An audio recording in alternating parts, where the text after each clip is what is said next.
Countdown for blast off. X minus 5, 4, 3, 2, X minus 1, fire.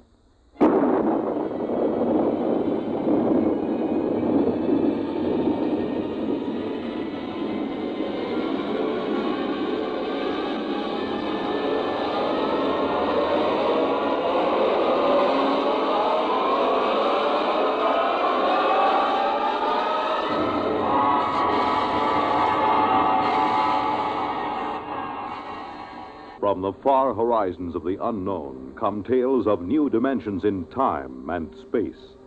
These are stories of the future, adventures in which you'll live in a million, could be years, on 1,000 maybe worlds.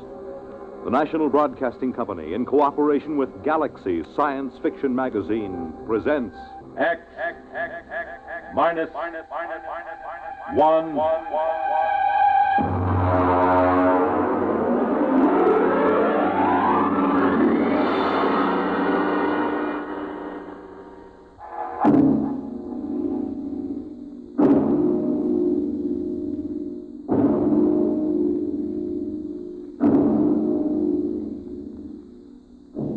Can you predict the future?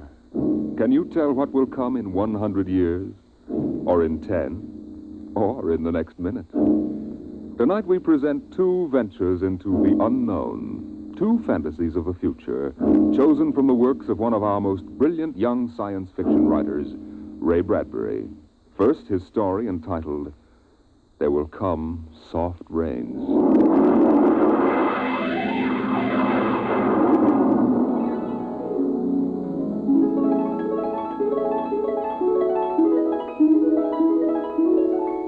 The house was a good house, planned and built to be lived in the year 1980.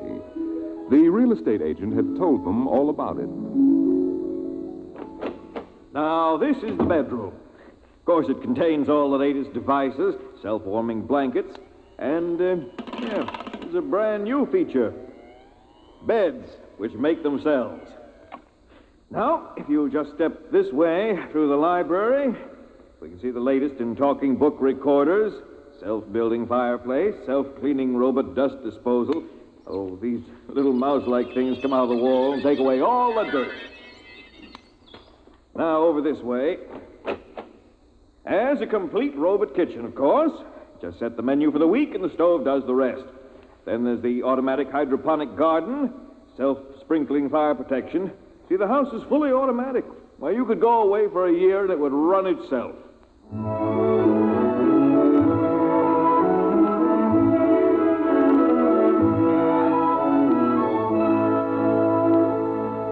And so the family took the house. The man and the woman and the two children. A boy and a girl. And they lived contentedly, enjoying music and poetry and the rich, warm things in life. And the house fed them and slept them and entertained them. It made a good life for them. Until one day, there were 10,000 explosions, and the world shook, and red fire and ashes and radioactivity fell from the sky.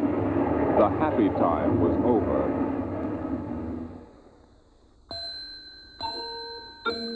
Tick-tock, 7 o'clock, time to rise, open your eyes.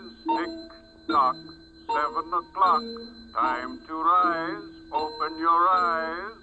But the house lay empty. The clock talked to the empty morning. In the kitchen, the stove sighed and ejected from its warm interior 8 eggs, sunny side up, 12 bacon slices, 2 coffees, and 2 cups of hot cocoa. 7-9, breakfast time, come and dine. 7-9. Today is April 28th, 1985. Today, remember, is Mr. Featherstone's birthday.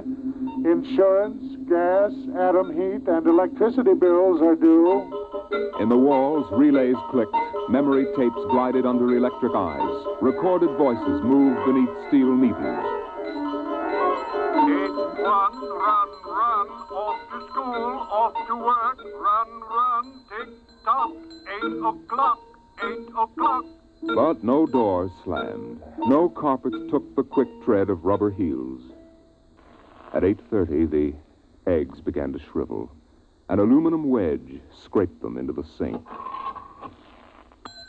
9:15, time to clean. 9:15, time to clean. Out of the wall, hundreds of tiny mechanical mice darted. The rooms were a-crawl with small cleaning animals, all rubber and metal. They sucked up the hidden dust and dirt and popped back into their burrows. At 10 o'clock, the sun came out from behind the rain. The house stood alone on a street where all the other houses were rubble and ashes. At night, the ruined town gave off a radioactive glow which could be seen for miles. At 10:15, the garden sprinkler filled the soft morning air with golden fountains. The water tinkled over the charred west side of the house, the side which had been facing the blast. It was black, except in 5 places. One of the 5 places was a silhouette of a man mowing a lawn, just as he'd been the instant the radioactivity burned his image into the side of the house. Over there, a woman bent to pick flowers. Still further over, their images burned into the wood, where a small boy, hands flung into the air, higher up the image of a thrown ball, and opposite, a girl, her hands raised to catch a ball which never came down. 5 people. 5 spots of paint. On the front porch, the dog whined and shivered. The front door recognized the dog's voice and opened. The dog padded in wearily, thin to the bone, covered with sores. It ran to the kitchen and pawed the kitchen door wildly. Behind the door, the stove was making pancakes which filled the house with their odor, as prescribed by the automatic preset menu selector. The dog frogged, ran insanely, spun in a circle, biting its tail, and died. 1 o'clock. 1 o'clock. Delicately sensing decay, the regiments of mice hummed out of the walls, soft as blown leaves, their electric eyes glowing. 1:15. The dog was gone. 2:15. Bridge tables unfolded from the walls of the patio. Playing cards fluttered onto pads. Martinis appeared on an oaken bench. But the tables were silent, the cards untouched. 5 o'clock. 6 o'clock. 7 o'clock. 8 o'clock. 9 o'clock. Dinner was made, ignored, flushed away. Dishes were washed. In the study, the tobacco stand produced a cigar with half an inch of gray ash upon it, smoking, waiting, waiting. The hearth fire bloomed out of nothing. 9 o'clock. 9 o'clock. The beds began to warm their hidden circuits, and the phonograph spoke from beside the fireplace. Mrs. McClelland, what poem would you like to hear this evening? Mr. McClelland? Since you express no preference, I shall select at random from among your favorites. Sarah Teasdale, There Will Come Soft Rains. There will come soft rains, and the smell of the ground, and swallows circling with their shimmering sound, and frogs in the pools singing at night, and wild plum trees in tremulous white. Robins will wear their feathery fire, whistling their whims on a low fence wire, and not one will know of war. Not one will care at last when it is done. Not one would mind, neither bird nor tree, if mankind perished utterly. And spring herself, when she woke at dawn, would scarcely know that we were gone. The phonograph finished the poem. The empty chairs faced each other between the silent walls. At 10 o'clock that evening, the house began to die. The wind blew the bough of a falling tree into the kitchen window, smashing it. A bottle of cleaning fluid crashed on the stove.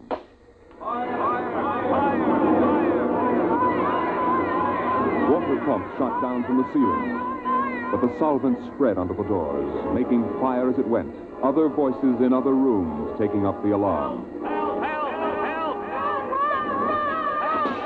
The windows broke with the heat, and the wind blew in to help the fire. The fire crackled upstairs at paintings, lay hungrily on the beds, devoured the rooms. The house began to shudder. The bared skeleton began to cringe in the heat. The wires revealed as if a surgeon had torn the skin off. Voices screamed in every room. Windows snapped open and shut like undecided mouths. Time and now 10:10.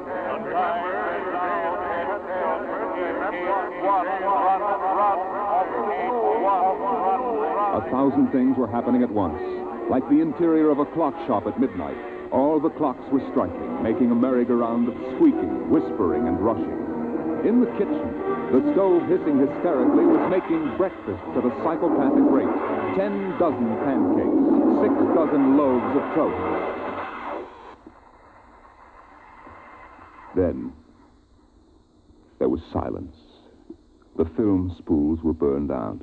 The wires withered and the circuits cracked. Then the house began to breathe its last. The beams began to give at the foundations. Long cracks appeared in the concrete. The seams were burst from the heat.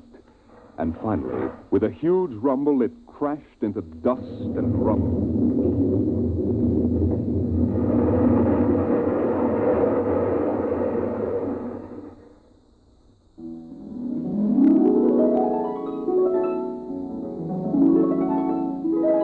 Dawn shone faintly in the east. In the ruins of the house, only one wall remained standing. And within the wall, even as the sun rose to shine upon the burning rubble, a voice spoke again and again and again. No one would mind, neither bird nor tree, if mankind perished utterly. And spring herself, when she woke at dawn, would scarcely know that we were gone. That we were gone.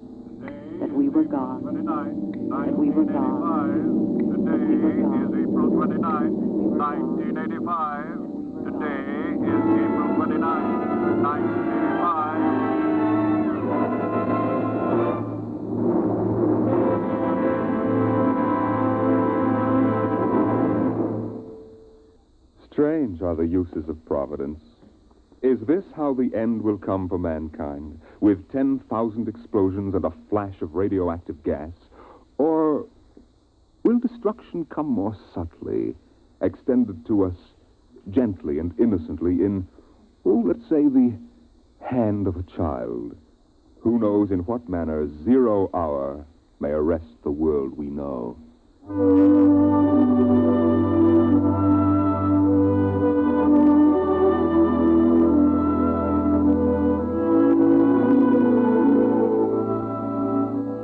It was a perfect summer day in the year 1985. The streets were lined with green, peaceful trees.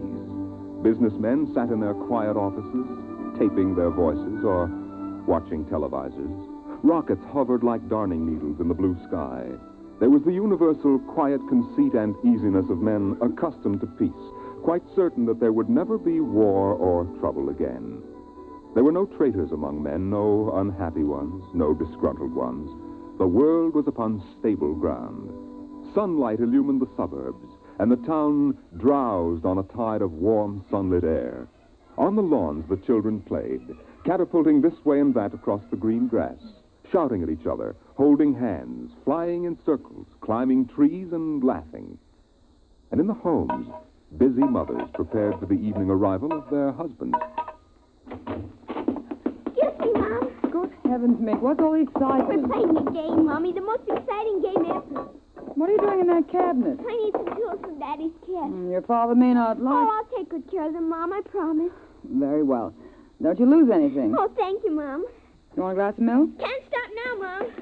What's the name of the game, Mink? Invasion. Invasion. What will they think of next?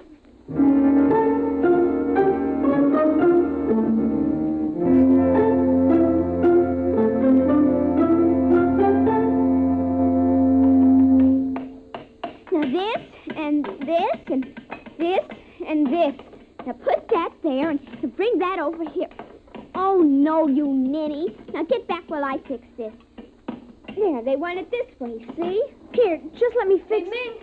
Oh, Mink, it's that smarty pants Joseph Connors. Don't let him play.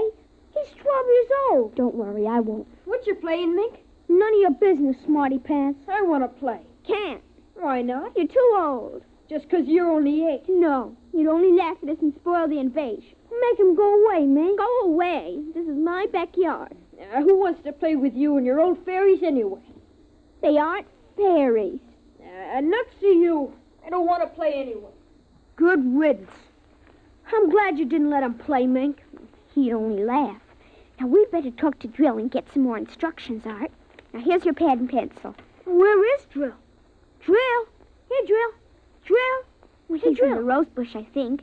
I'll talk to him myself, and you write it down in the pad. Okay. Drill? Drill? Okay. Drill wants you to write down triangle. What's a triangle? Never mind. Drill will tell us when he wants us to know. It helps the invasion. How do you spell it? Well, I'll ask Drill. Drill, how do you spell... Here's your mother, looking out the window. Mink? Yes, Mother? Who are you talking to? The rose bush, Mom. Only it's not really a rose bush. That's Drill. Who's Drill? He's planning the invasion. Oh, I see. Well, you better come in and clean up for supper. Your daddy will be home soon. In just a second, Mom. You got that, Art? See, now what? 4, 9, 7, and A, and B, and X, and a fork, and some string, and a hexagony, hexagonal droopy. Come on, Mink. Supper's in 10 minutes. Okay, Mom, just a minute. I have to tell Drill. I wish we didn't have to eat, though. It holds up the invasion.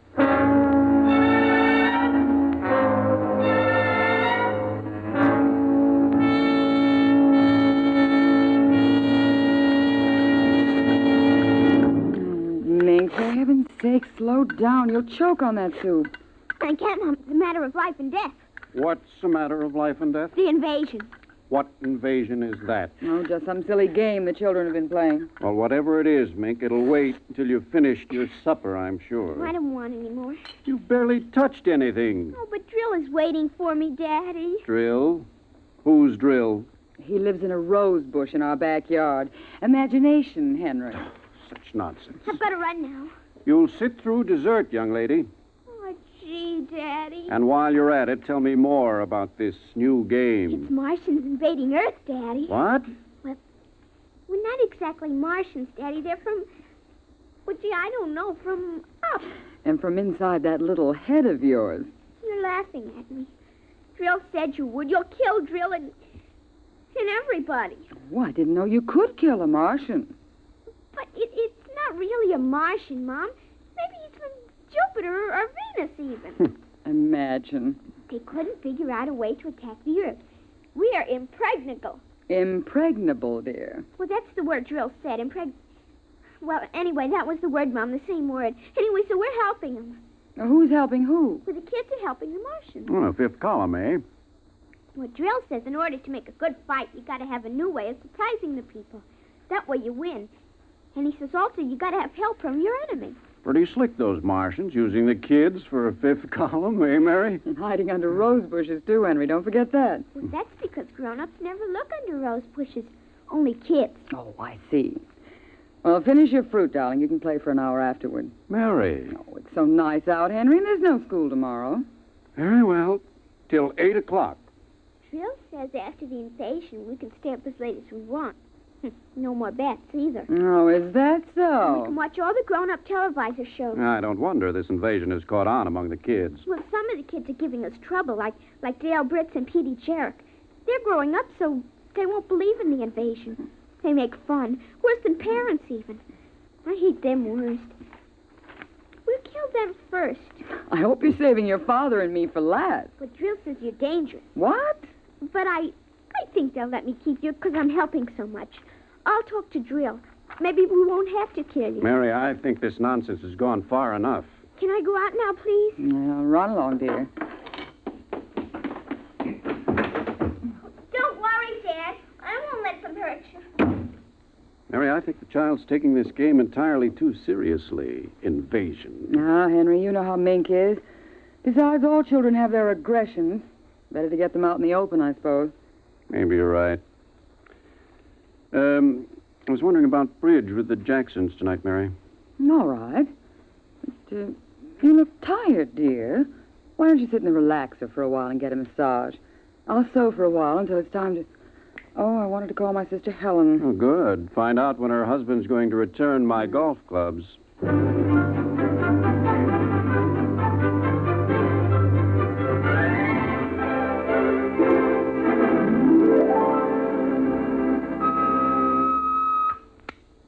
Televisor. Would you please connect me with Mrs. Helen Rogerson on Channel 7-2Z, Pittsburgh, Pennsylvania.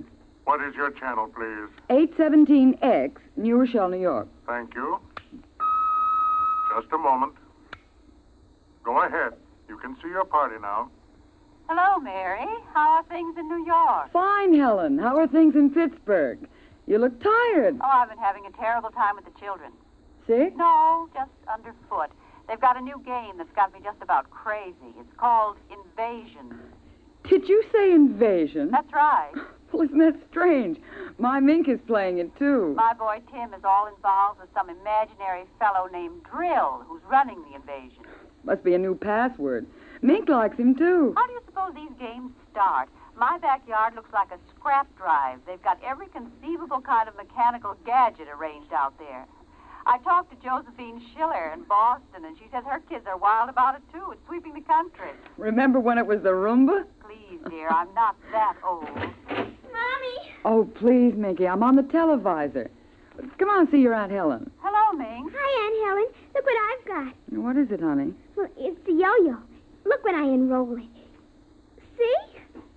Well, Helen, look, it vanished. Where did it go? Into another dim... She means dimension. Aren't they the darndest things? My Timmy brought one home, too. I can't figure out how they work. Make it reappear, honey.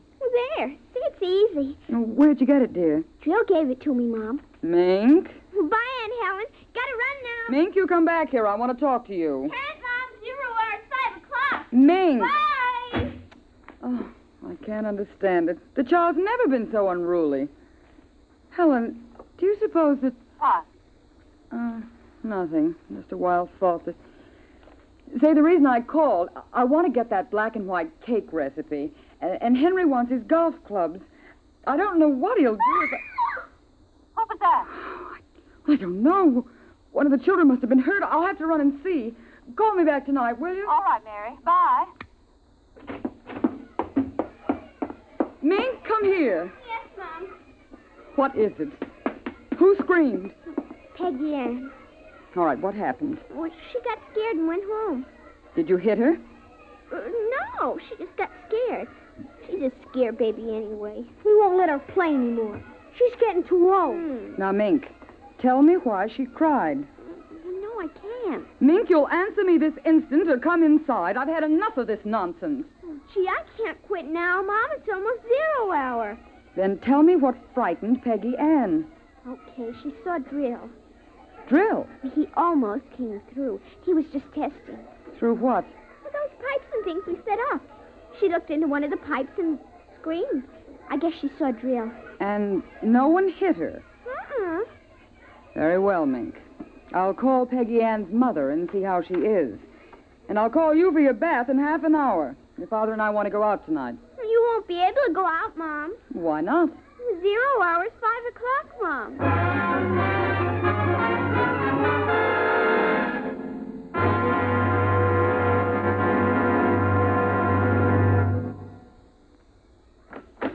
Hello, dear. Oh, you home already, Henry? Yes, I thought I'd relax a little before we went to theater. Where's the little one? Out back. Same game? Same game. They've got a stack of pipes and hammers and spoons a mile high out there. Children, why do we have them? Yeah, strange little creatures, aren't they? Even Mink, Henry. She's a part of us, and yet what do we really know about how she thinks and feels? Well, I didn't mean to start a philosophic discussion. Kids are such a queer mixture of love and hate, though. Even normal, healthy kids. They need you and they're dependent on you, and yet they resent that dependence. You sound like a child psychology course I once took. I wonder if they ever really forgive the whippings and the commands we have to give them sometimes.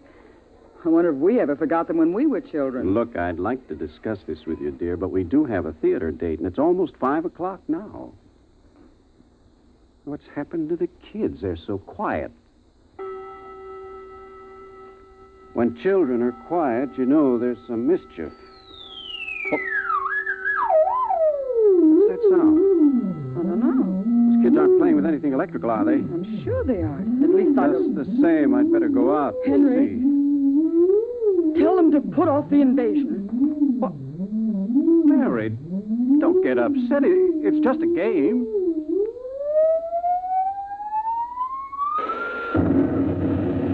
Good Lord, what's that? Look out the window, Mary. What is it? Where are the children? Mary, why are you shaking? What did you see? Henry, quick. Up to the attic. They aren't in the attic. Yes, the attic. Quick. Mary, come back here. Mary! Mary, don't go up. They aren't up there. Mary, you out of your mind? There's no one up here. Quick, shut the door. Lock it. Lock it. But there's nothing up here. What is wrong with you? Mary, come to your senses. Henry's got to stay here and hide. What are you talking about? I saw it through the window, Henry. It was horrible. What? Oh, Henry, it is an invasion. Mary, for heaven's sake, let's get down out of this attic and talk this over sensibly. I want to find out if Mink is all right. She's all right. I saw her. She was leading them around the corner of the house. Leading who? The kids? Shh. Listen. It's nothing. Listen. Huh? The front door. They're coming. Good Lord, those kids sound like 50 men with boots on. No, not men. Oh, Huh? please, God, don't let them find us. Don't let them, please, God. I don't understand. Who's there? Shh, don't shout there. Who's down there? I demand that you answer me. They're coming. The whole house is shaking. Who? Who's there? Please, be quiet. They might go away. Henry? Henry? Mom? Dad? Are you in the attic? Henry, listen. It's Mink. Mink. We've got to save her. Henry, you don't understand. She's leading them. What? She's leading them. She's on their side. Oh, please, God, forgive them. The children on their side? Oh, she told us, but we wouldn't believe her. Henry, they're coming out. Mom? Dad, we know you're in there. Well, I guess you better melt the lock, Trill. Henry, the lock. It's melting. The door. Oh, dear God. Mom? Dad? Oh, I see you now. Peekaboo!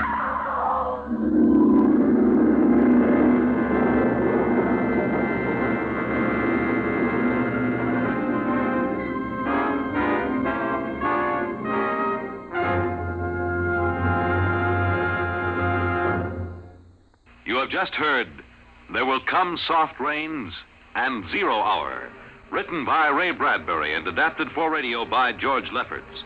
Featured in the first story as narrator was Norman Rose. 0 Hour featured Denise Alexander as Mink and Rita Lynn and Roger DeKoven as her mother and father. Music by Albert Berman. This is Fred Collins speaking. X-1 was directed by Edward King and is an NBC Radio Network production.